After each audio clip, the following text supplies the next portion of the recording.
Et notre invitée politique ce matin, c'est la députée écologiste de Paris. Bonjour Sandrine Rousseau.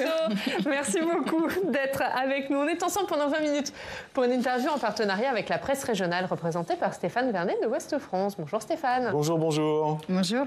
Et Sandrine Rousseau, on commence évidemment en parlant de la réforme des retraites. L'examen du texte a donc pris fin à l'Assemblée nationale vendredi minuit. Loin d'être allé jusqu'au bout, l'article 7 sur le report de l'âge n'a donc pas été examiné. La France insoumise a maintenu un très grand nombre d'amendements jusqu'au bout de l'examen. Est-ce que la France insoumise s'est trompée de stratégie ? En tous les cas, c'est une stratégie que je n'ai pas partagée et je pense que oui, il faudra en tirer le bilan après. Oui, bien sûr. C'est-à-dire en tirer le bilan ? C'est-à-dire que, en fait, je ne suis pas certaine qu'on puisse mener un combat aussi important que celui des retraites en étant sur une stratégie qui soit isolée. Parce que ce soit Philippe Martinez ou Laurent Berger ou nous au sein de la NUPES, nous avions pour idée d'aller à cet article 7, d'en discuter, puisque c'était le cœur de la réforme, et que probablement nous le devions quand même aux citoyens et citoyennes. Et ce fameux article 7 pouvait être rejeté par l'Assemblée, puisque l'article 2, par exemple, a été rejeté. Typiquement, ça aurait donné une force extraordinaire au mouvement, ça, si à l'Assemblée, l'article 7 avait été rejeté. Oui, alors après, moi, je ne suis pas complètement convaincue que l'article 7 aurait pu être gagné, parce que c'était évidemment... Mais parce que c'était le cœur de la réforme et que. Mais c'est aussi ce qui cristallise toutes les controverses. Oui, mais l'article 2, c'était vraiment. Enfin, l'article 2, c'était vraiment. Moi, je l'ai appelé la feuille de salade, cet index. Non, mais vraiment, c'était une pure décoration. Donc, il n'y avait pas d'enjeu quelque part à ne pas voter l'article 2, ce qui était un peu différent sur l'article 7. Donc, je pense qu'il y avait quand même un risque que l'article 7 passe. Mais quelque part, c'est un mouvement social avant tout, ce qui s'est passé. Et ce qui est en train de se passer, ce sont des grèves, ce sont des manifestations, ce sont des gens dans la rue, ce sont des personnes qui perdent des journées de salaire, et tout cela est quand même orchestré, et d'ailleurs bien orchestré par les syndicats. C'est-à-dire pour l'instant, les manifestations n'ont pas eu de débordement, elles sont nombreuses, enfin vraiment tout se passe bien dans la rue. Donc c'est pour cela que pour moi il y avait vraiment une danse à effectuer entre la rue et l'Assemblée, et que nous soyons en accord les uns avec les autres. Et là vous avez raté la fin de la danse. C'est pour ça que si les syndicats qui organisent ces manifestations dans la rue nous disait qu'il fallait aller à l'article 7, pour moi, il fallait y aller. Enfin, je veux dire, il n'y avait même pas de question à se poser. Non pas que ce soit les syndicats qui gouvernent, comme nous ont dit le gouvernement dans l'Assemblée, mais simplement par respect aussi du travail qu'ils effectuent de mobilisation des personnes, ce qui n'est jamais quelque chose de simple. Et là, le mouvement se passe bien, et donc, à mon avis, il y avait quelque chose à vraiment orchestrer. Mais donc, la France insoumise a nuit au mouvement syndical pour vous ? Non, pas nuit, mais en tous les cas, ils ont voulu s'imposer dans le débat, et je pense que ça n'était pas le moment. Voilà. Vous leur en avez parlé pendant les débats avant vendredi minuit. Il y a eu des discussions. Et ils savent que je ne suis pas très contente. Oui. Non, mais au-delà de vous, est-ce qu'il y a eu des discussions dans cet intergroupe de la NUPES ? Comment ça s'est passé ? Tout à fait, oui. On avait des réunions très régulières, parfois 2-3 par jour. Donc vraiment, on se parlait beaucoup. Et oui, ils savent que nous n'étions pas sur la même ligne, et ils ont décidé de faire cela. Très bien, c'est leur stratégie. Je la respecte aussi, mais je dis juste, là, je pense que... Mais ça veut dire que majoritairement, au sein de l'intergroupe de la NUPES, c'était votre ligne qui était majoritaire. Mais je ne sais pas si on les socialistes étaient sur votre ligne, les communistes étaient sur votre ligne. Oui, les socialistes, communistes et nous voulions aller sur la... Et une partie de la France insoumise aussi, effectivement. Il y a des dissensions importantes. Donc ça veut dire qu'il y a eu un manque de respect de cet intergroupe pour vous ? En tous les cas, il y a eu une volonté de s'imposer. Voilà. Mais est-ce qu'il va falloir retravailler Oui, je pense que ça signe un peu la fin d'un acte 1 de la NUPES qui a fonctionné jusqu'à présent, qui était issu de l'élection présidentielle, et que maintenant nous devons passer à un acte 2, lequel acte 2 doit être fait essentiellement, enfin d'abord à mon avis au sein de l'Assemblée, et puis après on verra ce que les partis souhaitent faire. Mais en tous les cas, au sein de l'Assemblée, je pense qu'il va falloir revoir en effet la manière dont nous fonctionnons. Comment ? En faisant en sorte qu'il y ait une coordination qui prenne des décisions avec quelque chose qui soit beaucoup plus finalement clair et démocratique, j'ai envie de dire. Il y a trop d'hégémonie de la France insoumise au sein de la NUPES. C'est pas une question d'hégémonie, c'est une question de vouloir continuer sur la ligne de LFI. Et la LFI n'est... Enfin, je pense qu'il y a une différence entre LFI et la NUPES. Voilà. Et ça c'est un vœu que vous formulez aujourd'hui, où il y a déjà des discussions qui ont commencé autour de cet acte 2, qui devrait devenir... Non, pour l'instant, moi, je respecte aussi le débat sur les retraites. C'est-à-dire que là, il faut aller au Sénat, il faut qu'il y ait la CMP, il faut que ça revienne en hémicycle, il faut que nous soyons dans la rue. Et en fait, il y a toute cette séquence à terminer. Et vraiment, moi, je ne... D'accord, donc la suite de la NUP, c'est après. Oui, après la fin de... Non, mais quand vous avez vu, par exemple, ce tweet de Jean-Luc Mélenchon qui clairement tapait sur les communistes, c'est-à-dire sur ses alliés au sein de la NUP. Oui, je n'étais pas contente. Et je pense que c'est une erreur. Voilà. Donc, il y a un problème avec Jean-Luc Mélenchon. Il y a eu un problème avec ce tweet. Sur, justement, on va en parler, et des conséquences, puisqu'hier, il y a eu un sondage du Journal du Dimanche sur le meilleur opposant à cette réforme. Et c'est le Rassemblement national qui arrive devant la NUP dans ce sondage. Est-ce qu'avec cette stratégie, Jean-Luc Mélenchon a fait le jeu du Rassemblement national ? Non, ça, je ne me permettrai pas de dire ça du tout. Par contre, il y a quand même quelque chose qui me fascine absolument, c'est que, et je vais le dire avec les mots qui sont les miens, mais vraiment, le Rassemblement national a été nul dans cette séquence. Mais alors, nul. C'est-à-dire que ce soit en commission des affaires sociales ou en hémicycle, c'était dramatique. Les députés du Rassemblement national en commission affaires sociales ont été inexistants, mais inexistants. En hémicycle, ils votaient une fois pour Macron, une fois pour... ils s'abstenaient, une fois de temps en temps un peu avec nous, mais le plus souvent avec Macron. Et le plus souvent, ils aidaient la réforme de Macron. Et qu'ils s'en sortent, me fascine. C'est-à-dire qu'en fait, mais ça, c'est tous les mouvements d'extrême droite. Et on l'a vu au Brésil, on l'a vu aux États-Unis. C'est que, en fait, d'une main, ils tendent une espèce de leurre pour que tout le monde s'accroche à ça. Et là, en l'occurrence, c'était la natalité, l'immigration, etc. Mais de l'autre, en fait, ils aident les intérêts économiques partout. Et les plus grands intérêts économiques. Bolsonaro son mandat a été celui où les grandes entreprises qui détruisaient les forêts et qui bénéficiaient et qui faisaient du profit sur les biens communs se sont le plus enrichis. Pareil pour Trump. Et en fait, c'est exactement ce qui se passe avec le Rassemblement national en France. C'est-à-dire que ce qu'ils font, c'est qu'ils aident les intérêts économiques, puis ils tendent une main comme ça en disant regardez l'immigration. Mais en fait, au fond, ce sont les plus grands alliés des intérêts économiques. Et donc, oui, ça s'est vu lors de la réforme des retraites. Je suis navrée, par contre, que les personnes ne le perçoivent pas, et je me demande, et c'est une vraie question que je me pose, comment peut-on mettre en lumière ça, parce que c'est tellement flagrant, tellement flagrant dans l'hémicycle que je suis surprise du fait que ça ne transparaisse pas. Vous n'avez pas le sentiment que la réponse est dans votre question. Le problème, c'est que dans l'hémicycle, qu'est-ce que les gens regardent ? Qu'est-ce qu'on regarde tous collectivement ? C'est le barouf, c'est les gens qui crient, c'est l'agitation. Et ça détourne toute l'attention. Là, vous êtes en train d'expliquer les choses, mais le spectacle qui est donné à l'Assemblée, vous avez quand même bien conscience que ce que tout le monde regarde, c'est le bordel, entre parenthèses, pour reprendre l'expression qu'elle Oui, mais ça, c'est quelque chose aussi qui est très instrumentalisé, la question du bordel, comme vous le dites, parce que pour le coup, autant sur la stratégie, on en a parlé, j'ai des désaccords, autant sur une opposition, ça s'oppose, normal. Et ça le dit. Et l'hémicycle n'est pas un salon de thé, dans lequel nous discuterions de manière comme ça. Non, mais là, est-ce que ça a été constructif, votre opposition ? Est-ce que c'est ça aussi la question ? En tous les cas, qu'est-ce que ça a amené à cette réforme ?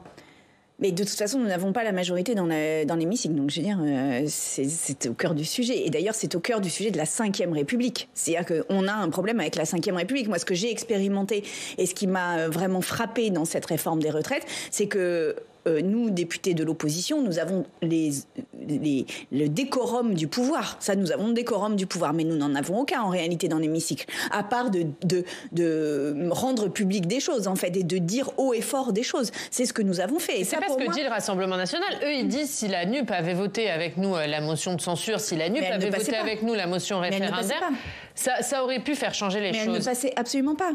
Elle ne passait absolument pas. Quand ils disent que c'est vous les alliés d'Emmanuel Macron parce que vous avez empêché de bloquer cette réforme, qu'est-ce que vous dites ? Elle ne passait absolument pas. Il faut une majorité, mais le RN le sait très bien, il faut 50%. Donc eux plus nous, ça ne fait pas le 50%. Par ailleurs, moi, à titre personnel, et je le redis, je l'ai déjà dit plusieurs fois, je ne voterai jamais une loi venant du Rassemblement national. Jamais. Voilà. Jordan Bardella, hier soir, disait que c'est du sectarisme. Eh bien, il peut penser que c'est du sectarisme. Pour moi, il y a une ligne rouge qui est que je ne collabore pas avec l'extrême droite. Jamais. Jamais. Et ça n'est pas discutable. Et je comprends que dans la rue, les gens puissent avoir des doutes en se disant on a tellement banalisé le Rassemblement national, on l'a tellement simplifié et dit que finalement c'était un parti comme les autres, que bien sûr que les gens ne comprennent plus. Mais précisément, c'est ce qu'il faut réinstaller. Il y a une ligne rouge. L'extrême droite n'est pas un parti comme les autres. Et donc jamais je ne collaborerai avec ça. Pour revenir à la suite du mouvement, Stéphane. La suite du mouvement, c'est quoi aujourd'hui? C'est-à-dire que là, on est au niveau du Parlement, on est dans un espace de pause. Le mouvement, il va continuer peut-être dans la rue. Les syndicats peuvent innover, inventer des nouvelles choses. À quoi vous attendez? Qu'est-ce que vous espérez? Avant le 7 mars, j'entends. Hein. Déjà, parlons du 7 mars quand même. C'est que j'espère que le 7 mars, il y aura énormément de monde. J'espère que vraiment le pays sera bloqué. J'espère qu'il y aura cette colère de la rue qui s'exprimera. Parce que l'arrogance à laquelle nous avons fait face à l'intérieur de l'hémicycle, je pense quand même, de la part du gouvernement, est apparu à l'écran et je crois que les gens n'en peuvent plus de cela. Vraiment, cette arrogance du gouvernement, parce que ce qui qualifie LREM quand même dans le paysage politique, c'est que ces gens n'ont pas de valeur. Ces gens n'ont pas de valeur. Ils n'ont que le fric, la croissance.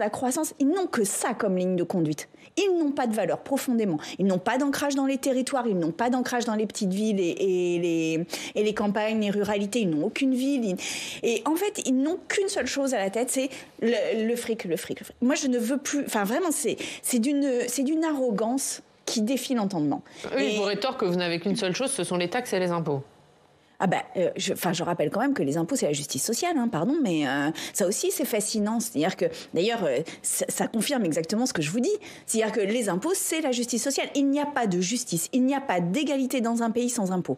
Et là, ce que l'on fait depuis des années maintenant, c'est de réduire les impôts des plus riches et d'augmenter ceux des plus pauvres.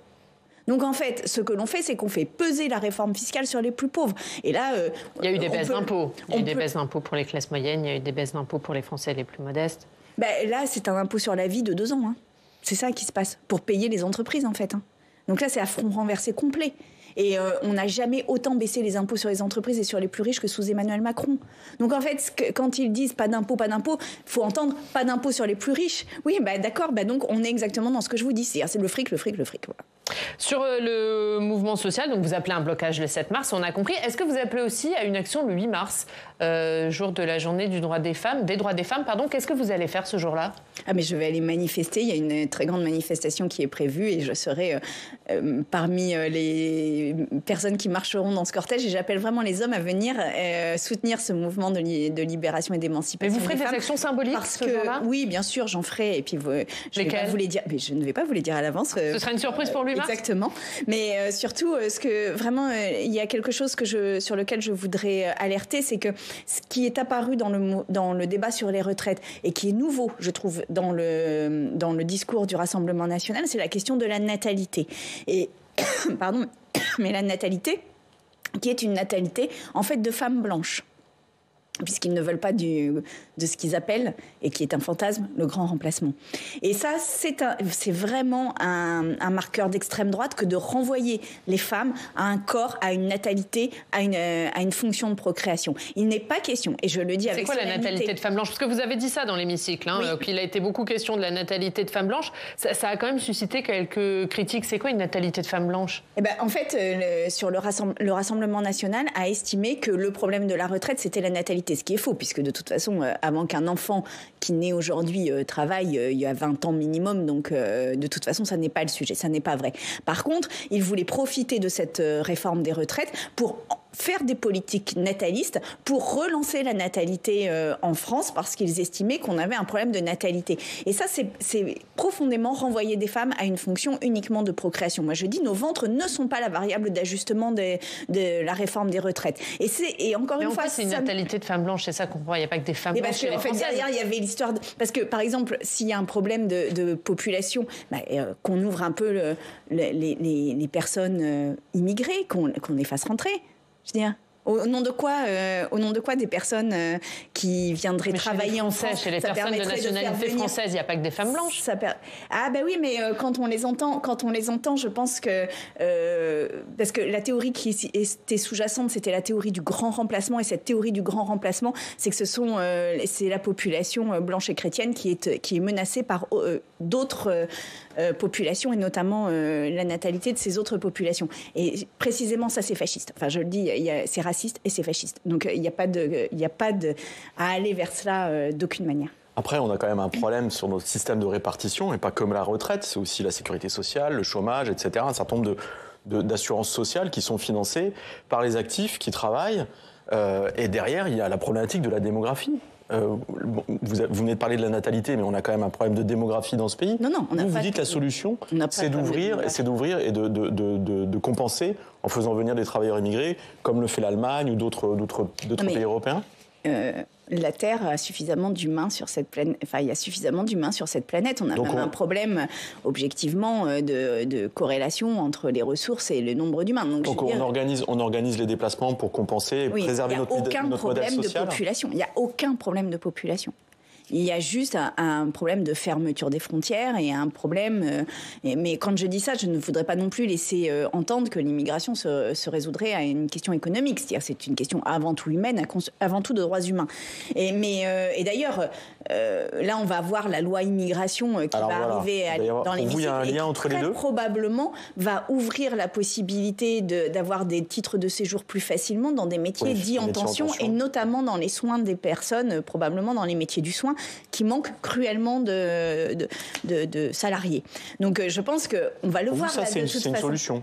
Je ne pense pas que ce soit une solution. Je pense juste qu'en fait, il suffit de faire ça pour qu'il n'y ait aucune espèce de discours sur la natalité, sauf que c'est précisément ce que le Rassemblement national ne veut pas faire. Une dernière question là-dessus, après on va passer au reste de l'actualité. Le texte va revenir à l'Assemblée nationale après son examen au Sénat. Est-ce que vous souhaitez une autre stratégie pour la NUP lors du retour de l'examen de ce texte? Au retour dans l'hémicycle. Mais de toute façon, là, il va y avoir une commission mixte paritaire, la CMP. Bon, c'est de la technique parlementaire, mais en fait, à la fin, il y aura juste un vote solennel en hémicycle avec une prise de parole par groupe. Donc, ça ne changera rien. Enfin, là, il n'y a plus de question de stratégie maintenant. Cette question-là est derrière nous. On va parler d'Europe Écologie Les Verts, puisque Marine Tondelier, la nouvelle secrétaire nationale d'Europe Écologie Les Verts, se donne 150 jours pour poser les bases d'un nouveau mouvement écologiste avec un objectif ambitieux, 1 million de sympathisants en 2027. Je rappelle que vous avez 11 000 adhérents aujourd'hui. C'est réaliste ? Des sympathisants, je pense qu'on en a même déjà pas mal en fait. Je ne saurais pas les chiffrer, mais je pense qu'on en a déjà pas mal. Ils se voient à chaque élection. Donc oui, non seulement c'est réaliste, mais il faut qu'on y arrive. C'est réaliste pour vous. Est-ce qu'il faut mettre fin à Europe Écologie Les Verts tel qu'il existe aujourd'hui ? Mettre fin à Europe Écologie Les Verts, mais non, mais est-ce qu'il faut repenser le mouvement ? Non, je posais la question à Marine Tondelier, elle a dit qu'elle n'était pas contre repenser les bases, rechanger de nom, refaire autre chose. De toute façon, je pense que c'est une question qui est posée à tous les partis politiques. Je pense que la forme partidaire aujourd'hui est une forme qui est très contestée par les citoyens et citoyennes. Donc est-ce qu'il faut tout revoir ? Ils ne se reconnaissent pas dans cette forme-là. Donc oui, revoir de fond en comble. Après, moi, j'ai toujours cette phrase en tête qui est on peut tout changer pour ne rien changer, mais l'idée, c'est de revoir à quoi sert un parti politique aujourd'hui en France et en quoi il peut servir des mouvements sociaux. Et je pense que ça, on a une discussion à avoir là-dessus. Donc il faut mettre fin à Europe Écologie Les Verts tel qu'il existe aujourd'hui ? Oui, je pense, oui. Mais c'est ce qui est prévu dans le cadre de la refondation. Mais quel sera précisément votre rôle personnel dans cette refondation ? Vous y prenez part ou pas du tout ? Je prendrai ma part à la place où prendre sa part, pour dire vrai, je ne sais pas encore, puisque je ne sais pas encore quel contour précis ça va prendre, cette refondation, mais j'y prendrai ma part. Il y a l'idée de changer de nom pour devenir les écologistes, c'est une piste. Oui, mais vous voyez bien que ma contribution là-dedans va être restreinte. Mais vous êtes pour les écologistes ? C'est très simple, c'est très bien. D'ailleurs, le groupe à l'Assemblée s'appelle déjà les écologistes. Et c'est pas un peu dommage de perdre le marqueur Europe ? Dans Europe Écologie Les Verts, il y a Europe. C'est votre force ? Oui, mais enfin, en fait, on ne parle pas d'Europe Écologie Les Verts. La plupart du temps, on parle de EELV. Et je pense que vraiment, c'est le nom le moins enthousiasmant qui puisse exister. Yannick Jadot est candidat pour être sénateur de Paris. Ce serait un bon candidat pour vous ? Mais tous les candidats seront bons pour les sénateurs et je pense que la phase des candidatures n'est pas terminée. Donc on verra. Je ne sais même pas qui sera candidat en fait. Vous souhaiteriez que ce soit lui ? Vous êtes élu de Paris, vous aussi ? Je verrai déjà tous les candidats qu'il y aura et on verra. Et de toute façon, ce sera un bon sénateur s'il est sénateur à la fin, bien entendu. On va parler Il y a une autre actualité dont on parle plus du tout ou très peu, en tout cas on n'entend plus parler, c'est la Convention citoyenne pour la fin de vie. Est-ce que vous suivez les travaux ? Où est-ce qu'on en est ? Ce sont des travaux qui il y a la Convention citoyenne et il y a le groupe parlementaire. La Convention citoyenne a donné un premier avis hier qui n'est pas encore formalisé, mais qui montre que 70% des membres de cette convention souhaitent une évolution de la loi. Moi, je souhaite Mais je souhaite de toutes mes forces une évolution de la loi. Plus même, ils sont plus de 80% à souhaiter une évolution de la loi et 75% à vouloir une aide active à mourir. Et moi, de toutes mes forces, je soutiendrai une aide active à mourir et une évolution de la loi. Pourquoi ? Parce que je pense qu'aujourd'hui, notre fin de vie peut être douce et comme nous le souhaitons, mais elle peut aussi, pour certains et certaines, nous être volée. Et ça n'est pas possible, en fait. C'est le dernier acte, c'est un acte très important, en fait, que de mettre un point final dans une aventure aussi incroyable qu'est la vie. Et celles et ceux qui souhaitent en avoir la maîtrise doivent pouvoir l'avoir. Donc vous demandez à Elisabeth Borne, qui recevra ses conclusions mi-mars, ce n'était pas les conclusions définitives, c'était un vote, mais vous demandez à Elisabeth Borne de suivre ça et de lancer un processus législatif pour qu'il y ait une aide active à mourir ? Oui, et je ne sens pas aujourd'hui le gouvernement extrêmement proactif là-dedans. Je les pense trop prudents. Et je pense que c'est un débat qui est très majoritairement tranché dans la société et beaucoup de nos concitoyens veulent une aide active à mourir, veulent au moins la possibilité d'une aide active à mourir. En plus, ce qu'il faut bien comprendre dans cette aide active à mourir, c'est qu'on n'y recourt pas forcément, mais le fait même de savoir qu'on y a recours peut apaiser la fin de vie.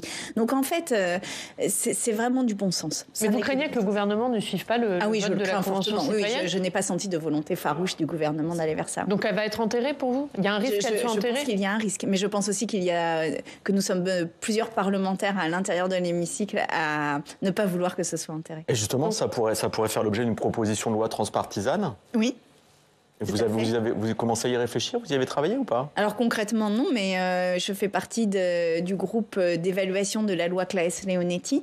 Et je pense qu'à l'issue de cela, quand les conclusions seront rendues, nous verrons qu'il y a besoin d'une évolution de la loi.